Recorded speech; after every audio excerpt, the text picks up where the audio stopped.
Good evening, everyone, and thank you for joining us. I am calling this hybrid public comment meeting of Monday, May 8th, 2023 to order. Here with me today on the screen, I have my council colleagues, Councilwoman Tiana Hercules, along with Councilwoman Shirley Surgeon, who are joining us through the hybrid platform. To my right is Majority Leader T.J. Clark, Assistant Majority Leader Marilyn Rossetti, Councilman Amilcar Hernandez, Councilman Nick LeBron. To my left is our Town Clerk, Mr. Noel McGregor, followed by Councilman Gale and Councilman Josh Mixtum, who is joining us right now.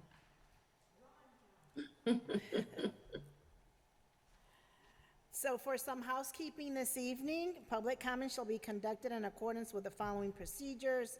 Each person wishing to address the council or committee therefore shall, upon recognition by the presiding officer, give his or her name, address, and if he or she represents a group, shall in addition state for the record the name and address of said group or organization, and shall limit his or her remarks to 3 minutes.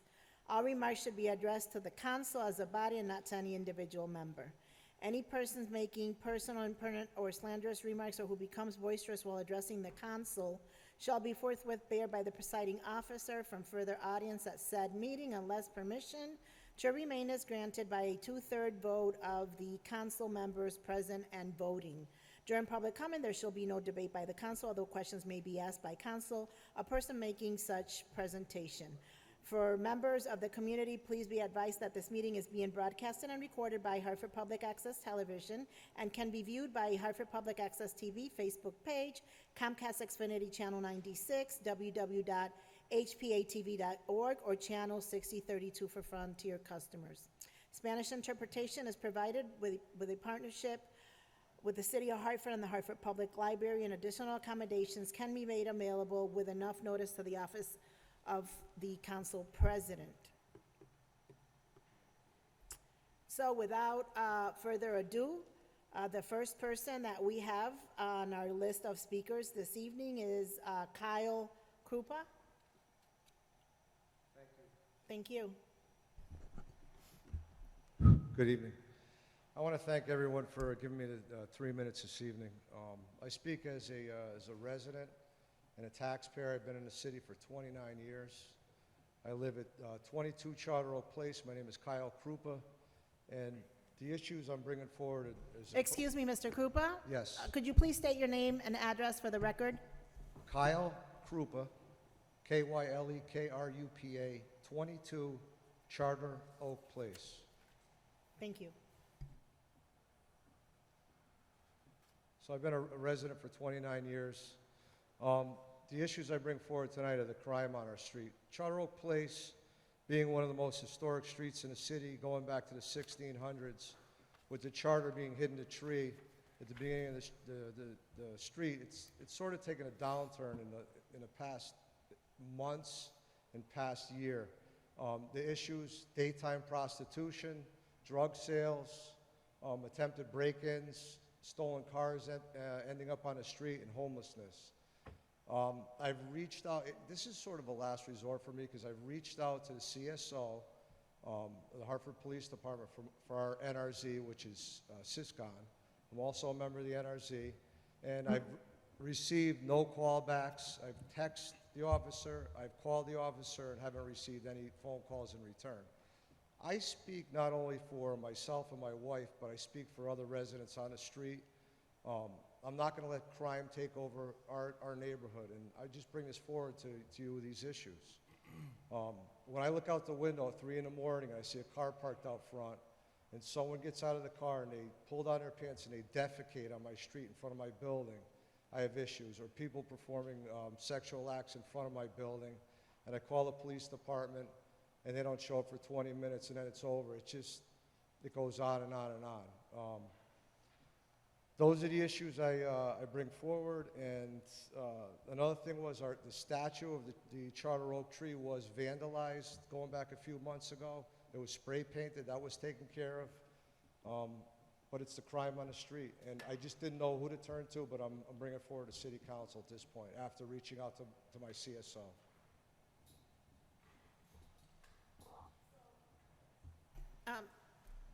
Mr. Krupa, and I'm sorry, I couldn't hear you well. Did you say that you called the police department and they showed in 20 minutes? Yeah, look, I know the Hartford Police Department is strapped. I also work for the city. I'm a district fire chief for the fire department.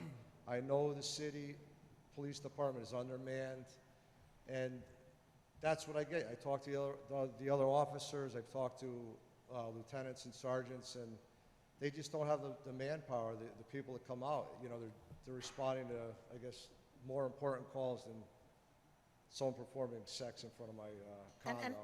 And how long has this been going on? This has been going on for months now. Okay, thank you. Councilman LeBron? Hello, Kyle. How you doing? Good to see you. So, Kyle, we go back a long way with Goodwin Hotel, right? Yes. I believed you lived on top of the Goodwin Hotel, right? Or next to it. 253 Asylum, yes, sir. So, in comparison to the things that were happening at night during those times, there was some crime back then.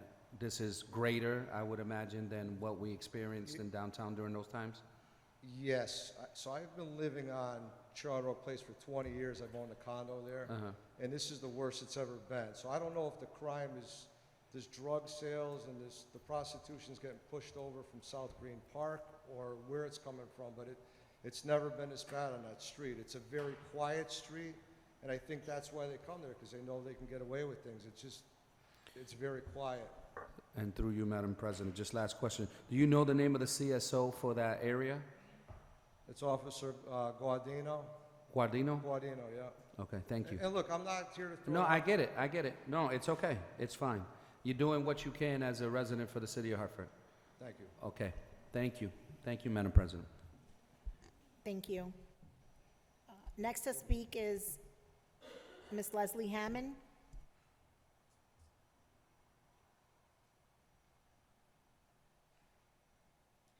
Good evening, Council. Leslie Hammond, 1 Linden Place. I want to talk to you about a few things. I went to the Parks and Rec Commission about Batterson Park and was really happy to hear about the plans with the state's money of $10 million. Sounds like they're going to spend every penny. It seems like they're working with Farmington and New Britain, but I still don't know if we have an official agreement, which supposedly was part of what the state asked us to do. And there doesn't seem to be any clear plan about how the state's going to take it over, which is something that Matt Ritter did an announcement about. But supposedly it's going to be open in the summer, so anything we can hear about that, I think would give people a lot of hope, just to know that there's going to be a place, our beach, open in the summer. Secondly, I'm hearing, as you might know, I'm a realtor, and we have some multifamilies for sale in my office. And of course, lots of buyers running around with cash. I've heard from somebody that fire marshals are now going into a lot of multifamilies and requiring fire doors. So I called the contact at the fire department. The funny thing is, I've been pushing for more fire marshals because I know they needed them. At one point, we only had 2. And so I was really pushing. But I said, you know, I'm sure that this is important because we have horrible fires. But I think it would be good to have a public service announcement so people don't get blindsided, because the people I was talking to, they're older multifamilies, as we know, most of them are. And to do a fire door, I believe it's going to be a different size than the doorways. So I can just see these newer fire marshals going in saying this is what you have to do, and people freaking out because we already have the taxes that went up, as you know. The water bills have been going up, as you know. And I just think of the smaller landlords, not the big ones from New York, but the smaller ones that really might get blindsided by this and freak out and, you know, struggle with the whole thing. Lastly, I really wish you as a total council, all 6 Democrats and, you know, the 3 minority parties come together and just tell Mr. DeBella it's time to resign. We really need you to do this for the health of our city, you know, and make a statement to the state and the rest of the towns. You know, I was rereading the article where, you know, he had his lawyer, his friend, do, I think, $86,000 worth of work or some number like that, and just did it because that's what he wanted to do. And, you know, you all appointed him. I'm not sure when because he's been there forever. I certainly know it's complicated with politics. Anybody that's been in Hartford knows that. But I really, if you do it as a group, maybe it will save your political career and you won't get pushback. I know that's always a concern. But I really wish you'd do that. Thank you.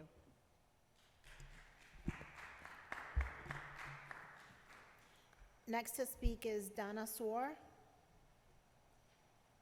Hello. Hi. I'm glad you can hear me. Greetings to everyone.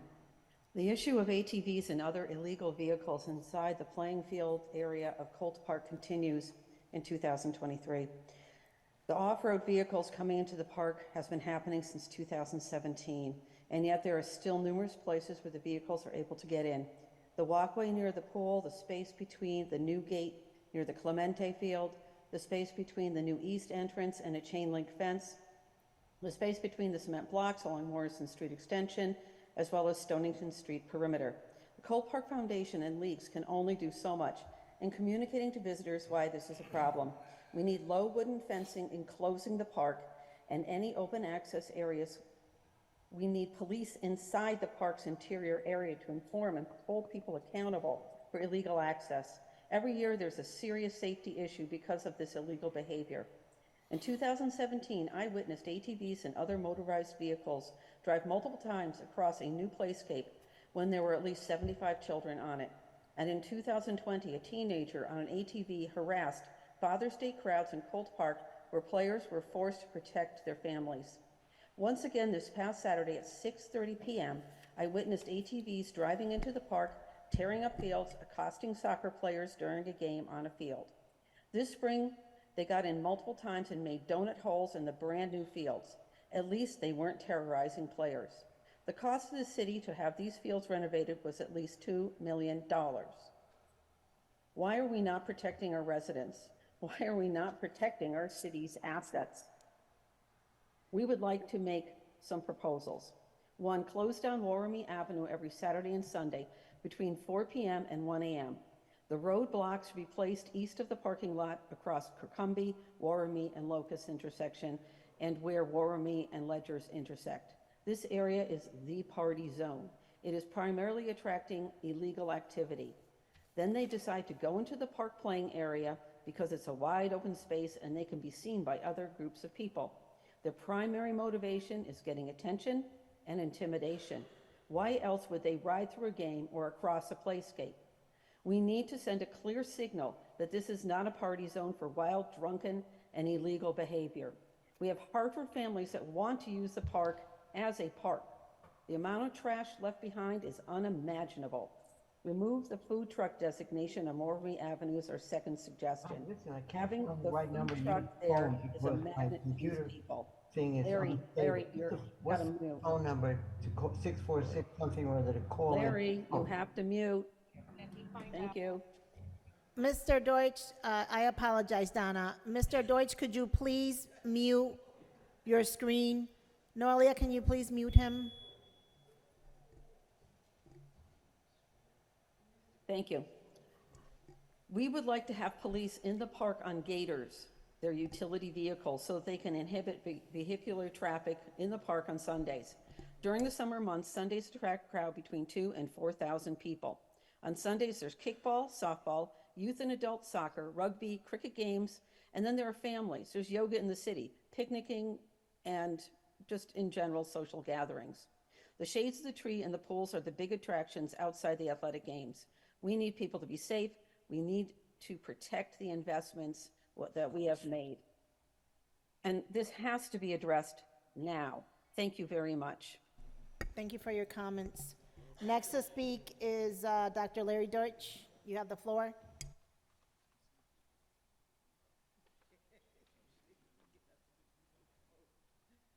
okay, can you hear me now?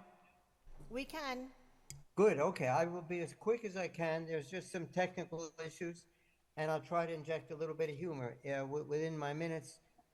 First of all, way back a long time ago when I went to medical school, we learned about anemia caused by some toxic substances. And those are of concern to us in regard to nail salons. That's the first and the last line that I'll say, is that the nail salons need monitoring and enforcement of the ordinance that the city already has. The story, which is not so funny, is that as students, we went around and we saw a room with many patients, and we asked which was the patient with anemia. That means the red blood cells are gone. And they said, well, it's the one you can't see because he's a white man and he's lying on white sheets. And it was taken as a joke, but the actual function of it was to say that he had such pallor and nearing death that his system was poisoned. And the reason was he was a painter, and he was exposed over many, many years to certain toxic things like benzene, toluene, all these things. And they're all very dangerous for people. And we made the crossover comparison with the nail salons, where sometimes women, girls, and the people that work there are exposed to these toxic vapors. So we've been trying to send many items from OSHA, Occupational Safety and Health Administration, and so on. We passed an ordinance 2 or 3 years ago, but apparently it has not been enforced. And we think that there is indeed a way to do it, either with a line item in this budget, which, as everyone knows, is coming up right away, can still be modified. And we hope that a resolution that we sent in just as a suggestion to have it enforced with extra money for the city budget if necessary, but in any case to have it enforced by people properly trained simply to see if there's good ventilation for the safety of the women that work there and those that visit. So the unusual part, when I mentioned that, of course, in that case, the patient was a white male, it also applies, of course, to black people, but you can't find the pallor quite so easily unless they stick out their tongue or you look at their lips. And if they have no red blood cells, they are in bad trouble and will need transfusions for a long, long time. So I beg the council to admit and endorse as suspension of the rules, a resolution, at least as a placeholder, to get the enforcement and monitoring of all these nail salons going, with some help if need be, financial help if they need it, just to install good ventilation systems, either from foundations, from the city budget, from the state, EPA, or any other source, so that again, the women are not dying, literally, or getting sick because they are poisoned by these vapors, which are recognized. You can always read it on OSHA from the federal government and so on and so forth. We in Hartford need to do it the same way Hartford was the first one to get the smoking age raised in the state from 18 to 21. We won't be the first in Connecticut to have a resolution to monitor the health and safety in the nail salons so that our wives, children, daughters, sisters, and even men who step in won't get poisoned by some of these vapors. The other thing is... Dr. Deutsch? Yes, I know. I apologize, but your time is up and I gave you an extra minute. That's good. Okay, fine. And we have a long list this evening, but we have received your emails. If you can please recognize what was said, it would be very helpful and life-saving. Thank you. Thank you. Next to speak is Martin Edgar. Members of the council, Mr. Chairman, Mayor Bronin, my name is Martin Edgar, and I'm a rank and file member of the Hartford Federation of Substitute Teachers, Local 1018E on 85 Buckingham Street. Our bargaining unit is in the process of contract negotiations with the Hartford Board of Education, and we have an issue dealing with our enrollment in the city's MRF-B and MERS pension systems. We were advised by the Board of Education to speak to the City Corporation Council about the matter, which was done some time ago. We were then told by the Corporation Council to speak to the Treasurer's Office, who in turn turned us over to the City Department of Labor Relations. After going through this runaround, we request that the City Council urge and facilitate a meeting between our local union, 1018E, the Labor Relations Department, the Treasurer's Office, and representatives of the Hartford Board of Education Labor Negotiation Team to develop a dialogue for some form of retirement plan. This plan would be for many of our long-term standing substitute teachers who have worked in the system for many years and those incoming ones who want to work for the system on a long-term basis. The retirement issue has been languishing for a long time, and we want a dialogue with clear answers and how to rectify it during the contract negotiation period. We have a right to be heard by all parties involved in this pension process, along with some honest answers from the city as to why it has taken them so long to develop a constructive dialogue concerning the retirement issue for our bargaining unit. The state of Connecticut has a pension for its substitute teachers in their Tiers 2 pension program. Springfield, Massachusetts has a deferred compensation program for its city substitute teachers. 21 states have passed laws that municipalities must include substitute teachers in their state pensions systems. Further, all bargaining units at the Hartford Board of Education have a pension program except Union Local 1018E, us. With all this in mind, now is the time for the city to develop a much-needed retirement plan for us. Thank you, and good evening. Thank you for your comments. Madam President, I have a question. Oh, apologies. Councilman LeBron? Yes, is it Mr. Edgar? Yes, Martin. All right, are you saying that you're currently in negotiation now? Yeah, we are in the negotiation process, and that's why we're here now, because we don't want to close things out. And how long have you been in the negotiation process? I would say for about 3 or 4 months.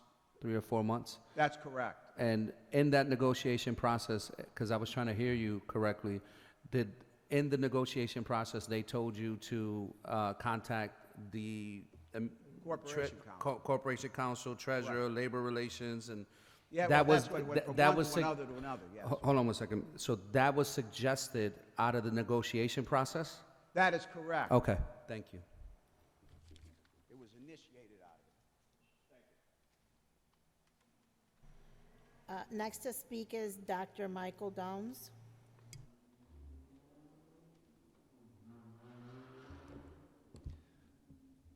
My name is Michael Downs. I live at 74 Rosemont Street in Hartford. And I'm president of the Hartford Federation of Substitute Teachers. And I'd like to say hello to my good friend and former councilman, Larry Deutsch. I'm glad to see him here. I've been president of this union for 31 years.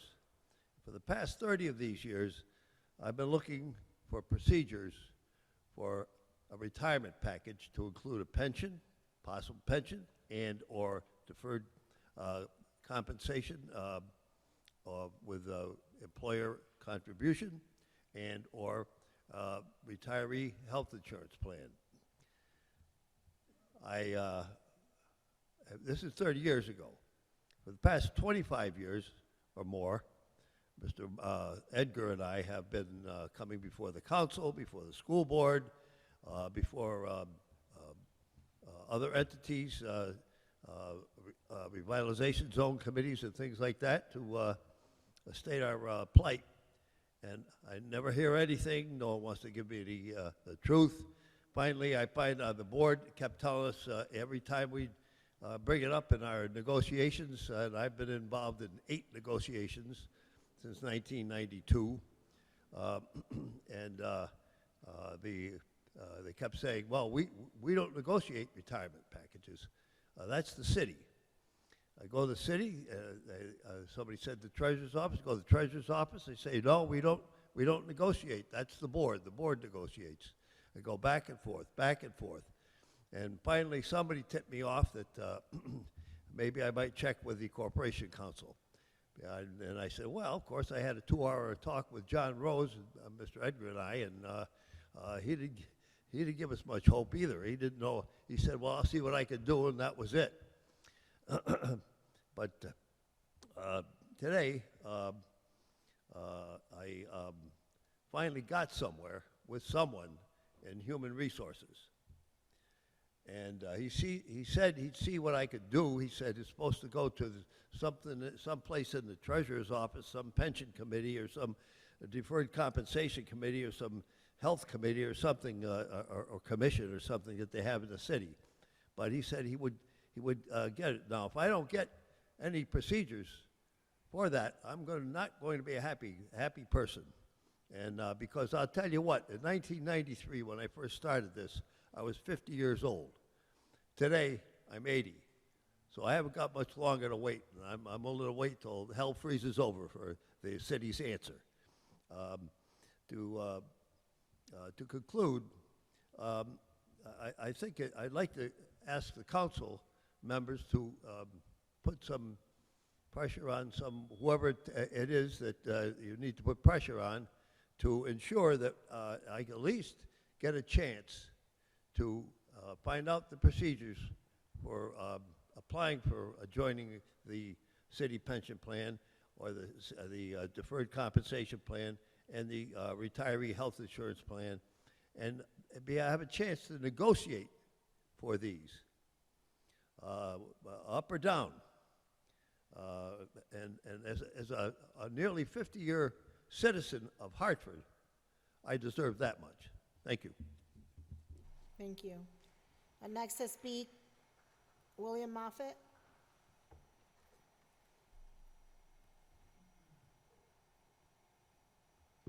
Good evening. My name is William Moffett.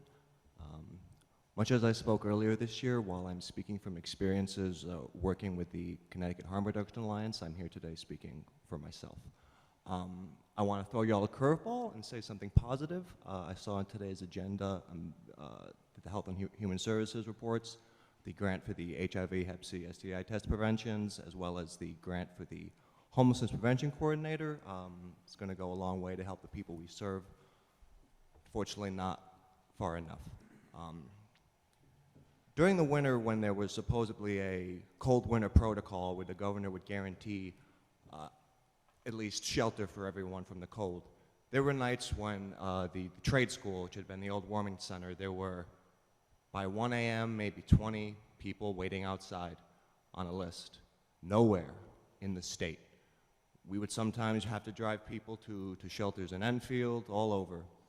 There was no room there. And now there's even less. Now, while we are looking forward to the McKinney shelter moving and that expansion, there still isn't enough. This housing crisis cannot be solved by these Band-Aid approach we are seeing. No amount of grants or no amount of market housing will solve this. There is not enough space for people, and their very existence is being further criminalized. To go back to what the gentleman said earlier today,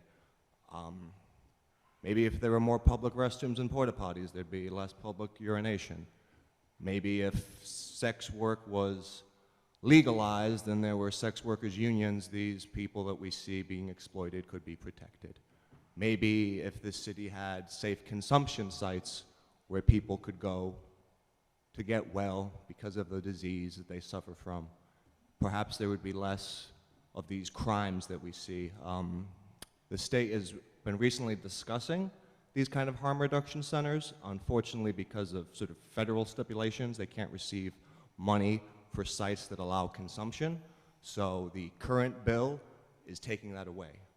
But I urge this city to be a part of that continued conversation, because while not everyone who is homeless has substance use disorders, and while not everyone that has substance use disorders is homeless, there is a large overlap, and it is almost impossible to get people out of that hole. There are people who are too traumatized to want to go to a shelter, people that aren't even willing to take a shower in a room where there's other people. I myself have been homeless since August. I live in a tent in the woods.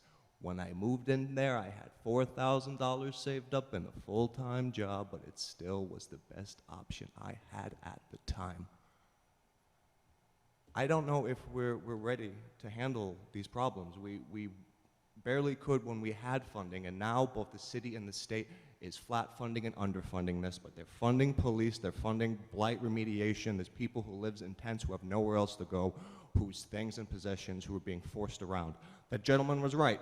They're seeing an increase of crime in that area because of the developments that were built on Park and Main, which just pushes aside a problem that we are not addressing because the root issues are really hard to face as a city. So I hope as we go forward into this coming election year, we have leadership on all levels that is willing to address this, because again, I don't want to be a pessimist, but we are also on the verge of a deep economic recession in Trump 2024. So we are going to be in a lot of trouble. So thank you. Next to speak is Hyacinth Yenny. Good evening, everyone. I hope you're all feeling well this evening. I'm glad to be here. Beautiful day outside, so that's wonderful. As the young man just says, you know, but I have to admit that this year, I think the homeless coordinator they had or whatever, I think they worked really, really hard, because I actually saw less people outdoors when it was cold. So I think they're doing, and it is homelessness is a very complex situation, and it's going to take a complex discussion, sit-down discussion to address that. But there will always be homelessness because of whether it's mental health, whether it's jobless, homelessness, and you know, it's always going to be. But in general, I have to admit, we did better in the city than other towns I know, okay? So I want to make mention of that. So I'm here to ask, who's on the council advocating for health of our city? And you may wonder, what health of our city? I'm talking about health, some human health.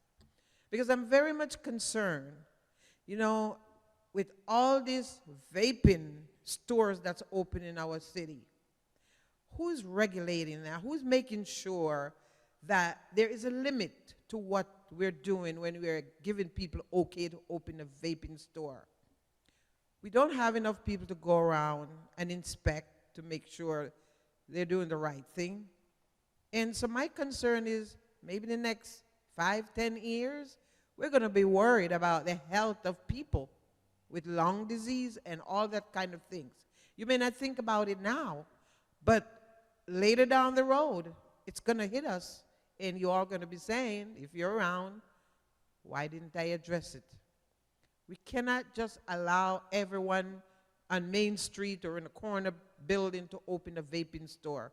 It's destroying our city, the people of our city health. So I'm hoping that somebody on council will take that up and start doing something about it. And as Larry was saying, you know, a few years back we did that resolution on nail salon and beauty salon and all the vaping, the inhaling, you know, of all the chemical that they're using. Yes, we would like to know who's monitoring that. Is there still monitoring, or we just let it go? So those are questions that needs to be asked and need to be answered. And I know we're very short-staffed, you know, in our health department, you know, the city in general is short-staffed. But we must address these issues because it does matter, okay? So I'm hoping that someone will do something about it. Did I do a minute already? Oh, no. Okay, I want to also thank the city for the council members and the mayor for their support on the South End and all the 4 senior center in the city. Our support, your support is really critical for our seniors. So I'm hoping that you can continue to support the senior centers, okay? So I suppose that's all now I have to say for now. Thank you. And unfortunately, we did not have enough money, I think, to do more speed bump in our city. You know, we have people coming to our meeting asking for more speed bump, and for what I was told, there's no money there for it. So I'm hoping that there might be something there, hopefully, okay? Because people come to meeting to get result, and even if they have just a speed bump on their street, they feel good that they got something done. All right, thank you. Thank you. Next to speak is Ravish Verma. Hello, Ravish Verma, 29 Jackson Avenue.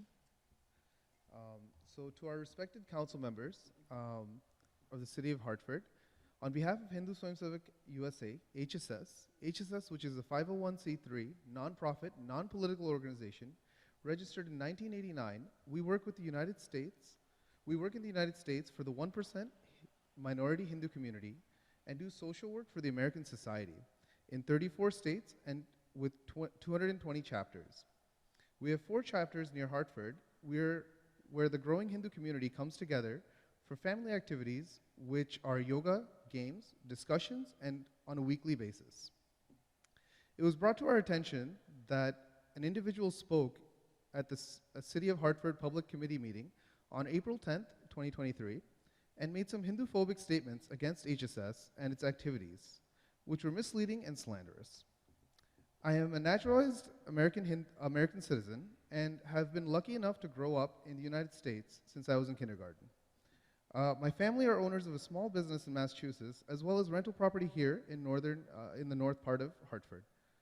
I've worked alongside them over the years, growing to appreciate the opportunity we have gotten to grow ourselves and be limited only by our hard work in this great country.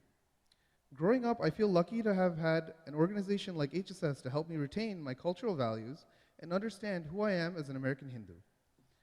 Our membership includes immigrant Hindus from several countries and those born and raised in the United States. Our members enthusiastically volunteer and organize food donation drives, free yoga events, adopt a highway programs, tutoring in the inner cities, and more benefiting the entire American society. During the peak of the COVID pandemic, we also supported local officials, hospitals, and FEMA during vaccination drives. Unfortunately, there's an organized effort from Hindu-phobic individuals who consistently offend HSS and its American membership, and continue branding us as outsiders in America. It is a matter of concern for HSS, as history tells us that such hate against minority communities can have profound implications. While we wholeheartedly support the right of free speech, it is disturbing to see the exploitation of this in order to lie and tacitly spread hate against one of the smallest communities in the United States. However, we choose not to divert our attention from our positive work in society. In this spirit, we'd like to request a meeting with you on a mutually convenient time to share our work in Connecticut and discuss how we can collaborate with the City of Hartford. We would also like to invite you to our local Teachers Appreciation, or as we call it, Guru Vandana events, in which we honor our teachers for all that they give to us and to our society. Thank you. Thank you. Next to speak is Pragya Verma.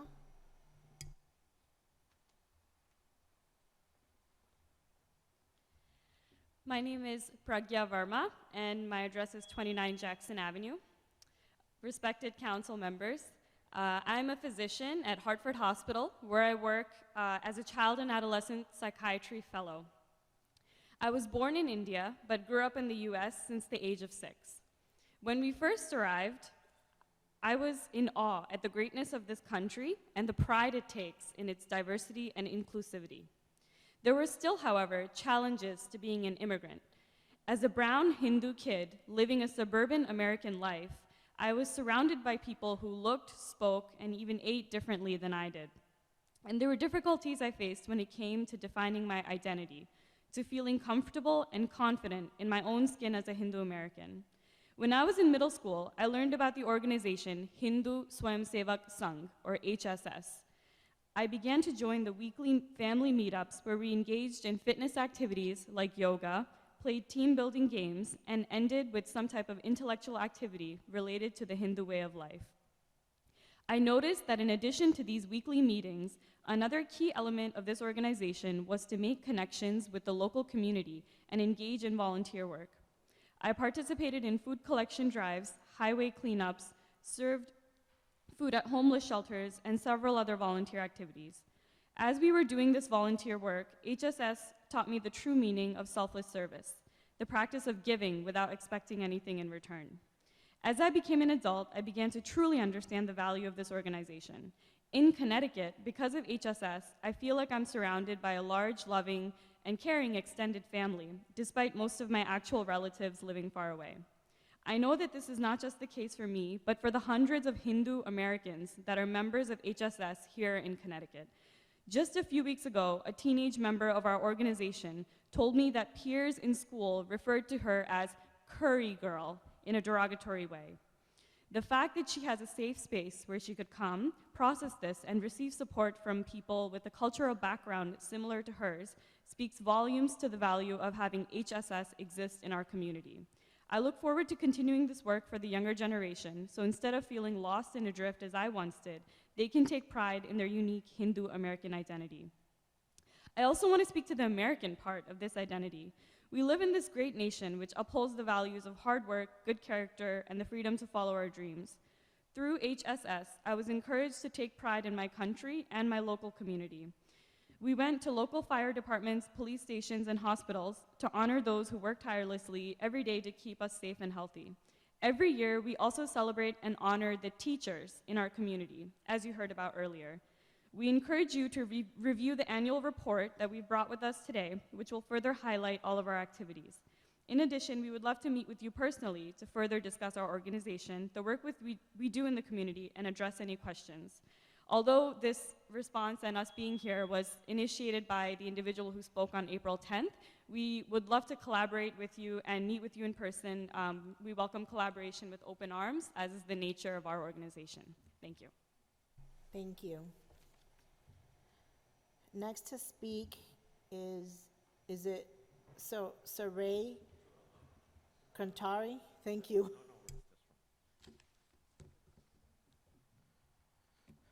Good evening and namaste. My name is Suraj Kurtakodi. I'm officially a resident of the town of Farmington, address 2 Long Ridge Court, Unionville, part of the Farmington. I've been the resident of Farmington for almost 14 years, like more than 50% of my stay here in the United States. And it's with great pride and delight I want to share with you that, the town of Farmington in particular and the state of Connecticut in general has been so welcoming, so just embracing us with open arms, with no conditions at all, making us feel at home. And this is not just an individual experience or experience unique to our family, but I can vouch for hundreds of Hindu families who have made Connecticut their home and express that, how welcome they feel and be part of this great state. Now, Hindu community, as you might know, embraces hard work and perseverance as part of their core culture, and as a part of the American society, they have made great progress professionally, economically or socially or educationally. But, instead of having to self-indulge in the progress the community has made, the questions we are trying to answer is, what else can we do to give back to the community that has embraced us and gave us a platform to succeed? Because for us, we very surely know, though hard work and character are essential elements of a success, we are also standing on the shoulders of every one of you here and every generation that has come before us that has created that platform for us to succeed. So we want to make sure that, as we enjoy the success of our efforts, we also want to give back. And that has been one of the thought process for us. And that's where I personally got attracted to what the couple of speakers spoke about, the Hindu Swayamsevak Sangh, which is the Hindu voluntary organization as a namesake. We want to make sure that, not only us, but our next generation is rooted in the traditions and the cultures that makes us what we are, but at the same time develop a mentality and attitude of service to the community, because without which we all can't progress. There can't be a progress of a particular section, but we want to make sure that we contribute to every aspect of it. And some of the things that we do is to, we are doing the teacher appreciation event as a part of the May month, and we wanted to invite you, in the Farmington Valley, we have invited teachers, public school teachers from 3 towns, Avon, Farmington, and Simsbury. Almost 60 people from the teachers and the teachers' families are being felicitated. And we're going to give you a handout. There's some in Glastonbury going on as well. So we're going to give you, if you make time, please do come and join us and see the efforts we are doing. So in conclusion, what I want to say is, as a member of the community, I want to express that, a proud member of the voluntary organization, and we want to invite you to some of the programs we do, and I'm going to give you some handouts where the information regarding the programs are there. Thank you, and I appreciate giving us time this evening. Thank you. Next to speak is Greg Cartwell.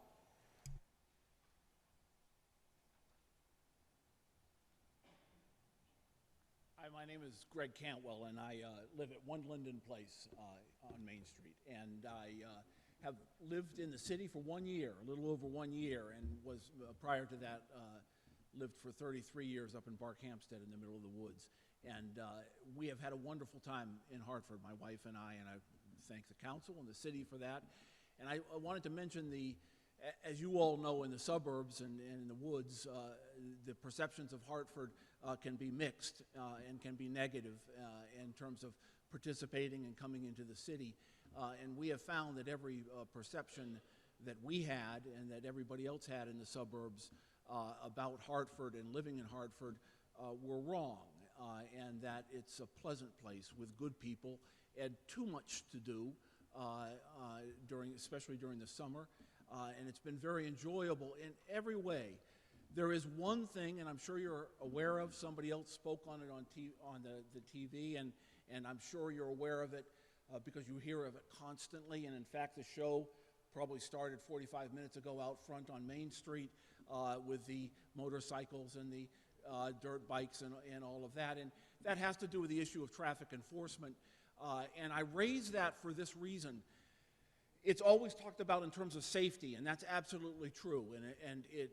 But if we think of it as from an economic side, I know the council and the city has concerns about retail and retail coming back into the city and regenerating in the city.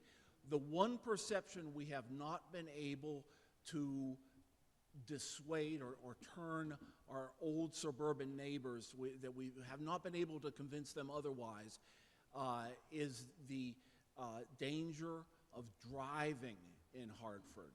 And because they won't drive into Hartford, they will not go to stores in Hartford. They will barely come to events in Hartford. They will not come in and believe me that there are tremendous things to do. Park the car and walk around the park, walk down by the river. They simply won't do it. So I know that issue is talked about a lot. I don't know how it's going to be solved. I don't know how the road shows are going to be solved. They happen all over the city. They're somewhat entertaining here. But the thing is, I'll tell you, we like Hartford so much, we convinced my mother, who's 86, who lives alone, to move from Wolfboro, New Hampshire, to the Linden Place. And she likes it. But that danger about driving into the city to shop on the economic aspect of it is important. And I can't convince them otherwise because it's true. It is very dangerous to drive into the city of Hartford. You all know it. I'm not telling you anything you don't know. I don't know the answers to that question. But beyond the safety and the people that are hurt, our economics are being hurt because they won't come in and shop and they won't come in and go to the events because of the safety on the roads. And I'm not sure I can blame them. Thank you very much. Thank you. Next to speak is Christopher Dukes.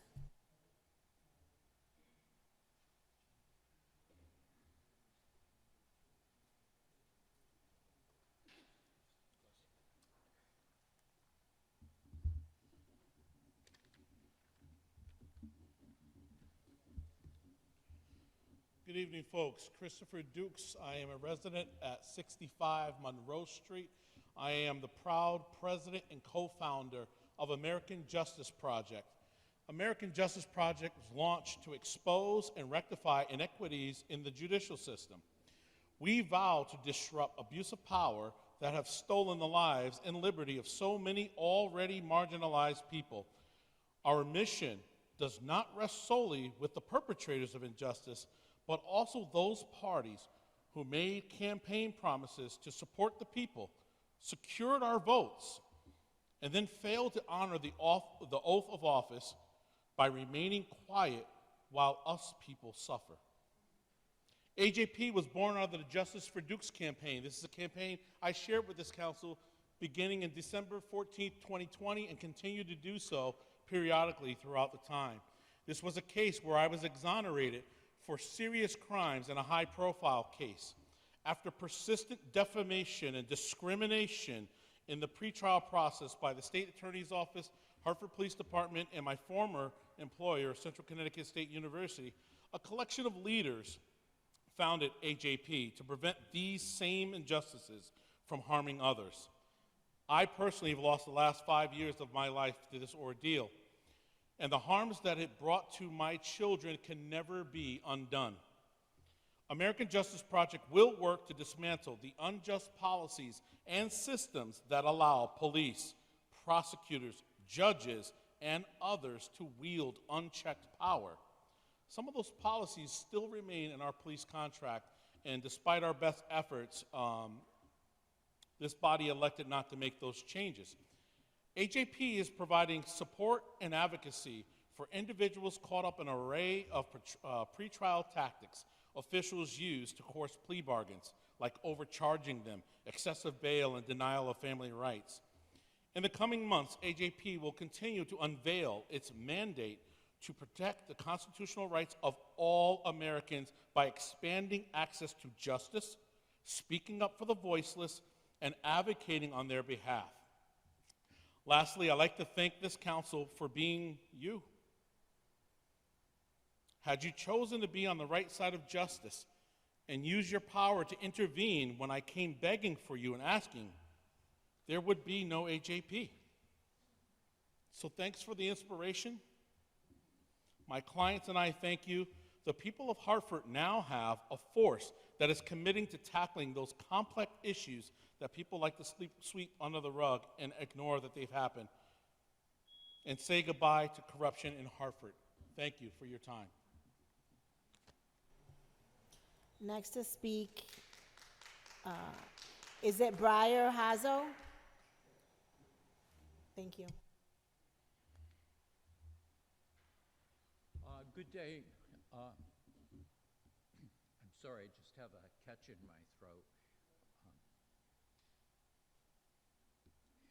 My name's Brian Ohazo, and I've resided in the city of Hartford for almost 20 years. My present address is 82 Tremont Street. Are you able to hear me okay? Yes, we are. I've had a little kickback as I've been listening to the other speakers who are sitting here. I don't have a hearing problem, but just for your information, it's very difficult to hear with the mic. But you can hear me clearly without the benefit of the mic. You need to speak into the mic. I'm sorry? You need to speak into the mic so that we can hear you and my colleagues. You can't hear me without the mic? No, I can't hear you, and my colleague councils can't hear you. Okay, I'm sorry. Okay. I thought I apologize. It's okay. Okay. And you don't have to be that close, though. Just okay. Thank you. I'll start again. My name's Brian Ohazo. I've been a resident of the community for almost 20 years, and I'm here today for just a bullet point. I was very concerned when I saw that, can my 3 minutes start now, or are you going to deduct some time? They may start now, sir. Thank you so much. I don't think I'll need the 3 minutes. I came here with just one bullet point, and then after hearing former Councilman Deutsch, I felt that I have a moral imperative to respond to what he said, and I'd like to do that also. But the main reason I'm here today, very simply, I was very concerned that you're in the process of appointing a new health director and providing her with a contract for 5 years, when in fact we could have somebody that could be come on board. We can have an interim person, and we can take our time to find perhaps the best person. You're probably familiar with the UConn coach, Kevin Ollie, who he fell about some hard times.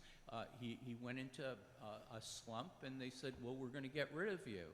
And in the end, then the state of Connecticut paid him millions of dollars in a suit. So once you sign this 5-year contract, that's it.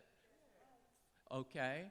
And to top it off, this person comes from a city fraught with problems, and the mayor has been, was actually, he's a criminal. He was a resident, Mayor Gainan was a resident of Hartford in one of the halfway houses. He was in jail for 7 years. This was his boss. And this is how she's gotten her experience. 18 months as a part-time health director, and then 2 years he gave her a full appointment. So she studied under the leadership of a former criminal. So I'll just leave that aside, but I find it very upsetting that the city's going to make a commitment for 5 years to someone who is not tried and tested. The second point is, some years ago, I had the benefit of working in the Hartford Health Department under Otis Pitts. And Otis was there for about 6 years, and he was very instrumental in writing the ordinance for the nail salons. It was approved by the council, if I'm not mistaken. It's chapter 17, and it's right in there that these places need to be inspected. You cross the threshold, and you'd almost be knocked over. Well, if you go in and do your nails and you sit down for however long that takes, that's one thing. But as Dr. Deutsch pointed out, these workers that are there, they're all day long. And the ordinance is in place, it's not enforced, it's just standing in the books, and there's nobody doing the inspections. Zero. So I want to thank you very much for your time, and I hope you take heed on the appointment of the 5-year contract. Thank you very much. Thank you for your comments. Next to speak, is it Aditi Mabur?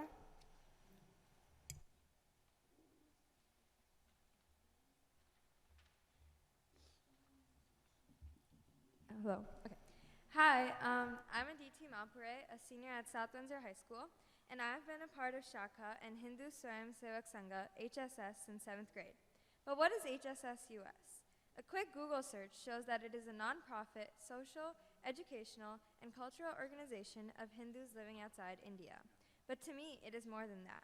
A regular Shaka meeting includes yoga exercises, something that we like to share with our community outside of Shaka as well, by doing yoga workshops with local elementary schools or with our Sun Salutation Marathon that is open to all members of the community every year.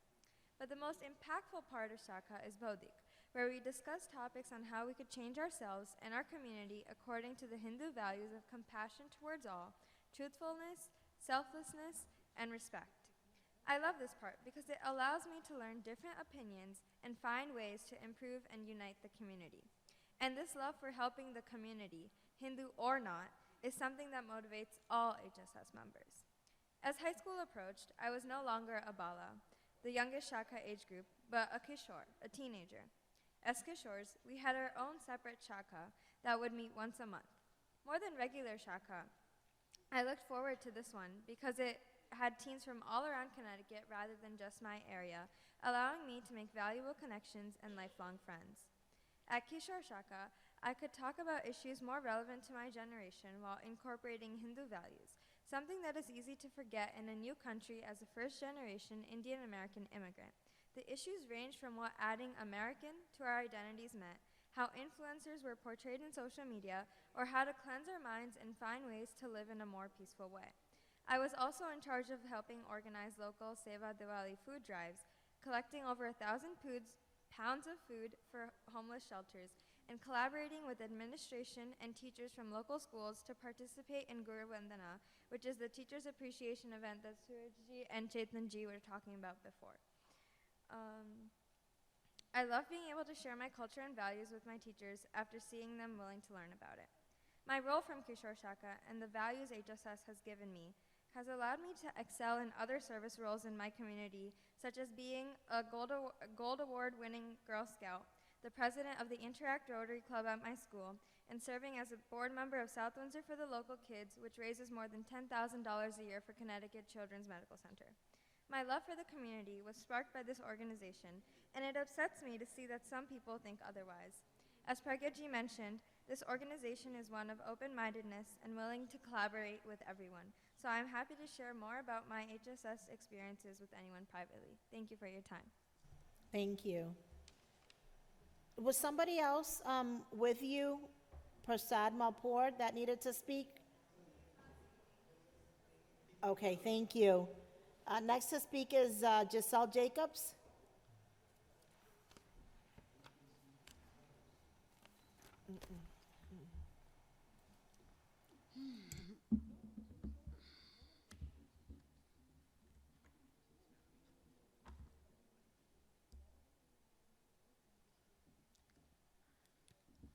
Good evening, Council, Mayor, if you're somewhere out there.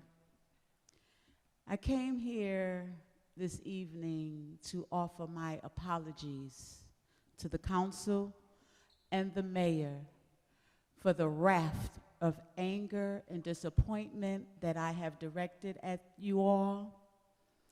And despite the validity of where the anger and disappointment was coming from,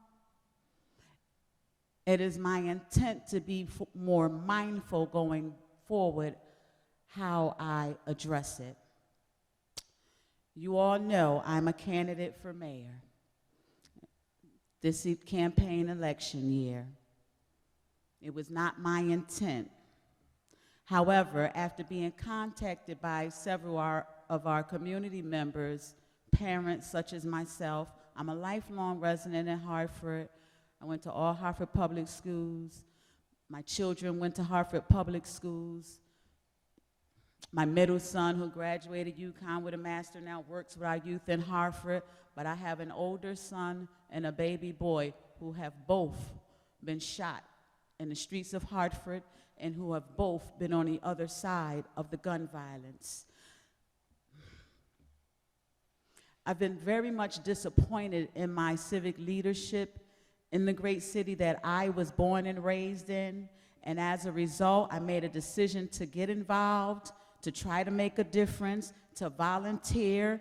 I've been homeless. I'm a veteran, United States Army. Even after serving my country, I've gone from the South Park Inn to the battered women's shelter to the Sarah Mundy shelter.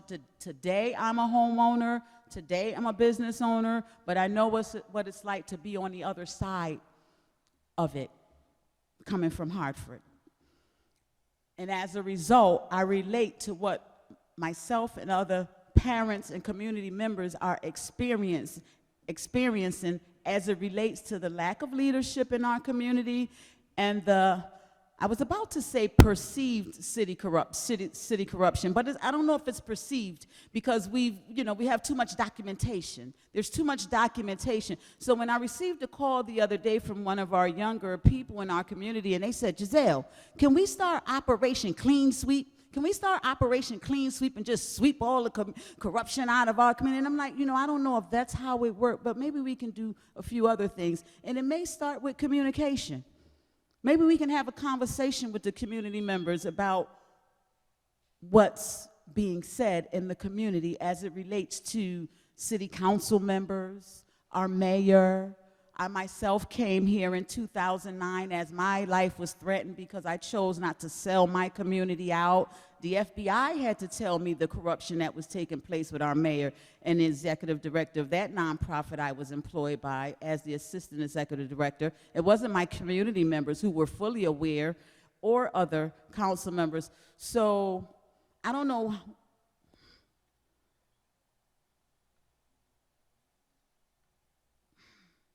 That was my reason for coming here tonight. If my phone calls or emails that I sent out this morning would have been responded to, I probably could have done it on a more, in another arena. But because they were ignored, I came here today to publicly make my apologies, but also let it be known that we expect something to be done as it relates to the community's perception and what goes on in our city government. Our mayor got in on 7,000 votes the last election with 66,000 registered voters. That's an atrocity. Our community members aren't coming out to vote because they do not trust in what's going on here at City Hall. Thank you. Next to speak is Sherry Fraser.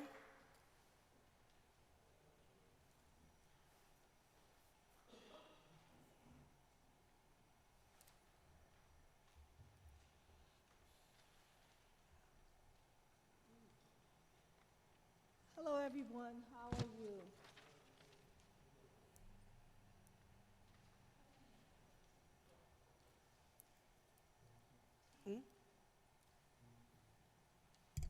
I just wanted to bring, my name is Sherry Frazier, and I've lived here all my life. I'm a City of Hartford resident. I'm here to make sure that you guys know and get familiar with what the community needs. It seems like sometimes when you get in certain positions, you're out of tune with what's actually needed within our city. Okay, I got a chance to look and see that our residents was having problems with the number of officers and felt that they had to just accept it, that it was the norm. And I had to educate them by putting something on the community channel to explain to them the policy, process, and procedure. It shows them how to put in a complaint, the process of it, and what happens in the end. But later on, a number of residents, when I would talk in the community, say, oh, I recognize that voice. Are you aware that we still have problems with the system? They have nobody to call, and that the individuals don't know how to maneuver through the system. We might need to do something further and get someone to take in the complaints and process them within a timely manner. The next thing I want to talk about is the free Wi-Fi system that the community, the city of Hartford, is supposed to have. That's supposed to be in place. I think that system was supposed to be in place 3 years ago. It's supposed to be free. Are you aware that the community is still not in process, and we've already invested money into it? Someone's getting paid, a contractor's getting paid, but yet they're not providing the service. And a gentleman just laughed at me and said, well, we got the contract. And I'm like, well, maybe the city council is unaware that the Wi-Fi system is not readily available in the city of Hartford for free. The 2.4 and the 5 is not available. And this guy has had the contract for years. Why is he still getting paid? The last thing I want to bring up is the 176 jobs that the mayor mentioned towards the end of February that's not filled. Why are those jobs not listed on the City of Hartford website? Why are they listed on LinkedIn? We have a number of residents here in the city that would apply for those positions, but they're not on the City of Hartford website. Please do your due diligence to make sure that all three of these problems are resolved. Thank you. Next to speak is Bridget Prince. I think we should take a 5-minute break. Good evening, everyone. Thank you, City Council, City Council President Mally Rosado, for allowing me to speak. I wanted to actually talk about downtown and the potential of downtown Hartford. Just recently, there was a couple articles, one in the Journal-Inquirer, the other in the Hartford Current, about the town of East Hartford. They are getting ready to do some developments in Founders Plaza, and which I am very happy about, because I've really been petitioning and politicking and literally just praying for something to happen with Founders Plaza for about the past 5 years. In the last 3 mayors, Mayor Mike Walsh, Mayor Marshall Leclerc, and former Mayor Melanie Curry. So I'm bringing this up because Hartford and East Hartford are so connected in a lot of ways. And dealing with downtown Hartford, because actually part of the plan is to connecting another bridge, building a bridge, and connecting it back to downtown Hartford. It's a lot of potential here. You know, downtown Hartford, I mean, for those of you who are from Hartford, you probably remember the Civic Center when it was a thriving arts and entertainment center. There was 3 floors, there was shopping, there were restaurants, there were other specialty shops in there, and there was a lot of things going on. And I think I proposed this to the mayor and city council maybe a couple years ago about doing something with the Excel Center and connecting it now with Founders Plaza and possibly even working with the tribes. I know that when I brought it to Mayor Mike and we talked about the river and then talked about the Excel Center, he said, well, we need to communicate with the Indians, the tribes. And I was like, well, aren't you already communicating with them? Because it's my understanding that they're building a sports betting lounge in the Excel Center, and they had to have a deal with the tribes. So it's something that I would like y'all to consider moving forward, because that will bring some tourism, and then there's marketing there. Then the second part to that is you already have built-in advertising and marketing, because you have the #1 sports teams in the country, if not the whole world, UConn. You have over here in East Hartford, you have UConn football, and I know for a fact that every game you have national, international sports casting companies coming in here and broadcasting. And I know because I work with CBS Sports. I work all the local games in East Hartford. So as I was explaining to Hartford and East Hartford, it's building advertisement that you don't have to go out and pay a company hundreds of thousands of dollars to say, hey, listen, Hartford has it, or we're the beat of Hartford, or come to East Hartford. So I am like the biggest fan of Hartford and East Hartford too. So I would like you to consider like doing something downtown more so than just building, you know, luxury out of price, over expensive houses. You know, so you can kind of like build the community back. But I wanted to let you know that so you can look at East Hartford and maybe work with the CRDA to, you know, kind of partner with them even more. Thank you very much. Thank you. Next to speak is Cynthia Jennings.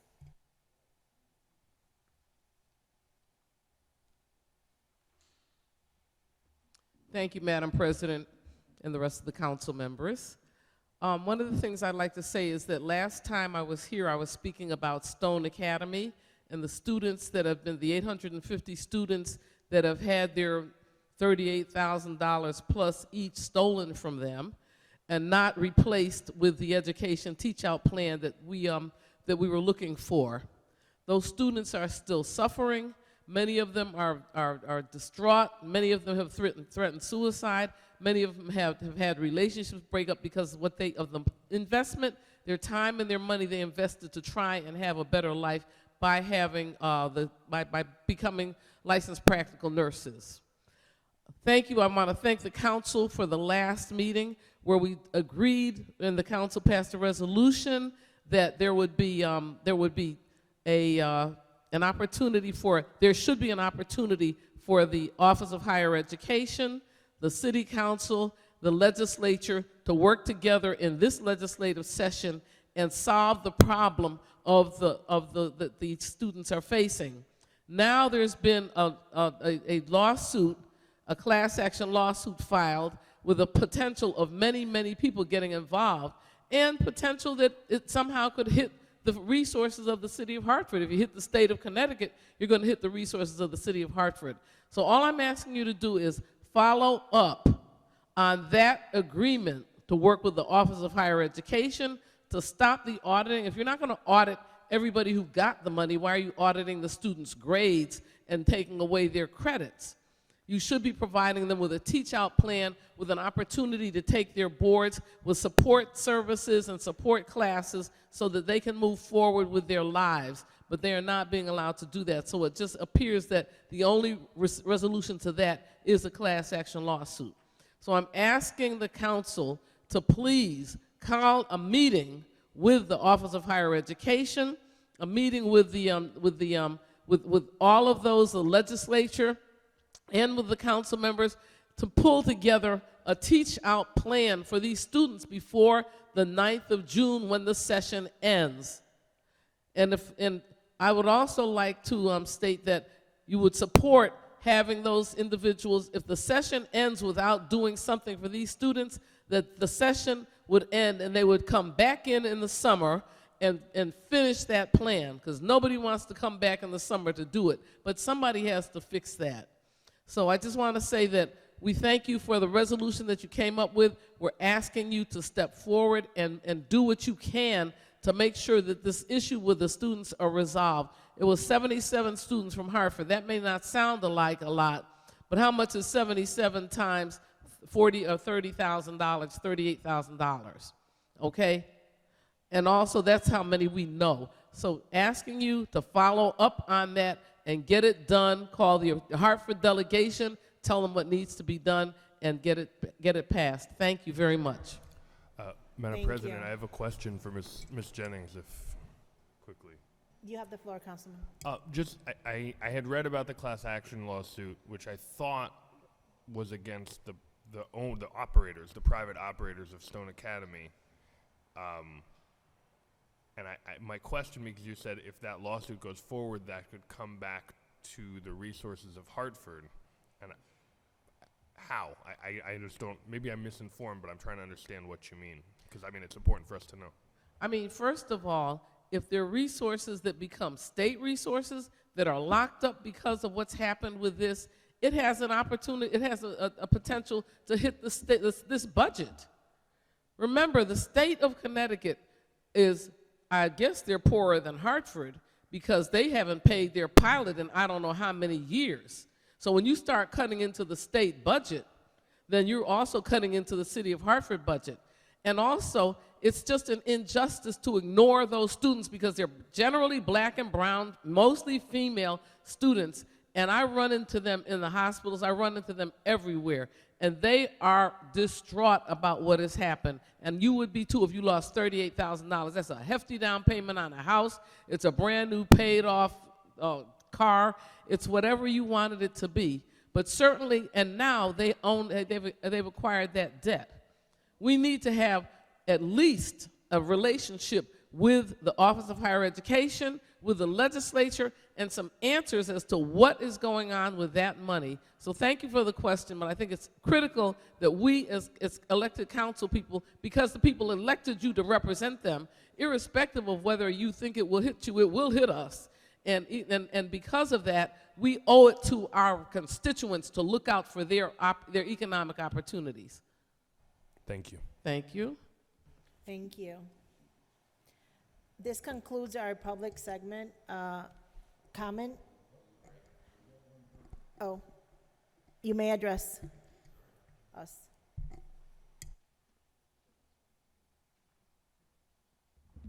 Thank you, President Rosado.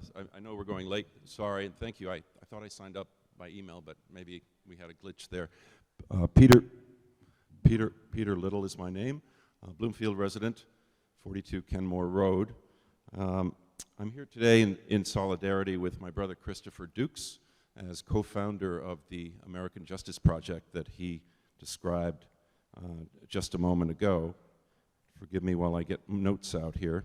And I wanted to start with a quote from none other than Liam Brennan, who tweeted just the other day, "The road to justice runs through City Hall." I thought that was very prescient and powerful tweet. So here we are to announce the formation of American Justice Project, AJP, a new community-based agency dedicated to oversight of official misconduct and to supporting the people who've been harmed by that misconduct. We have three pillars, programming pillars. Mr. Dukes addressed one of them, disrupting injustice. The second really is a combination of two, transparency and accountability, which I've spoken to at this podium before. And thirdly, public education. Lofty, aspirational goals that everyone professes to believe in. To date, as you know, we've done work in two areas, related areas. One last year on the police union contract renegotiation, where we allied with Councilman Mitchum and Councilman Hercules, all for naught, when the council decided to permit the contract to be negotiated in secret. Secondly, we've been faithful observers of the Civilian Police Review Board, attending every meeting since Liam Brennan took office.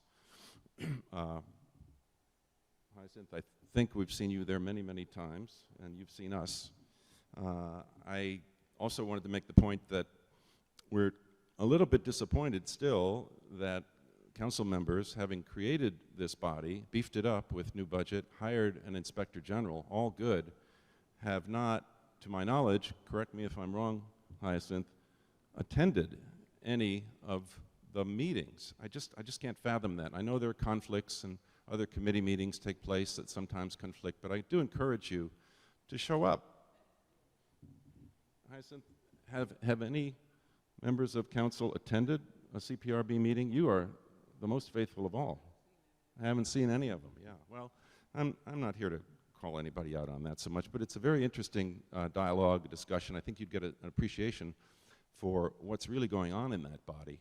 And I'll tell you what's going on. Last year, the CPRB found roughly 50 officers culpable of misconduct. Is that the right term? They sustained findings of misconduct in response to allegations citizens had brought. And so I think, and I want to encourage you to take interest in that. You created the body. You beefed it up in any event, made it into a more effective body than it had been. So why are we here? We are here to announce ourselves. We'll send our birth announcement to everyone here. We encourage you to let us know your thoughts as our programming develops. We want to be open and transparent in our own operations. And we're building AJP into a community-based oversight agency, in part because we're disappointed, you know, you've heard us before, disappointed in the oversight that the council provides in areas of public and official conduct. I'll leave it there. Thank you very much. And the audience, members of the public, you can find us at ajp.us, our new website, version 1.0. It's a little rough, but it permits you to sign up, join up, and help us in the movement. Appreciate you. Is there anyone else that wishes to address this council body that's in the public or on our social platform on the screen? Anyone? Going once? Twice? Thank you, everyone. This meeting is adjourned, and we'll be back in 10 minutes for our regularly scheduled 7 o'clock council meeting, which now will start at 7:35. Thank you.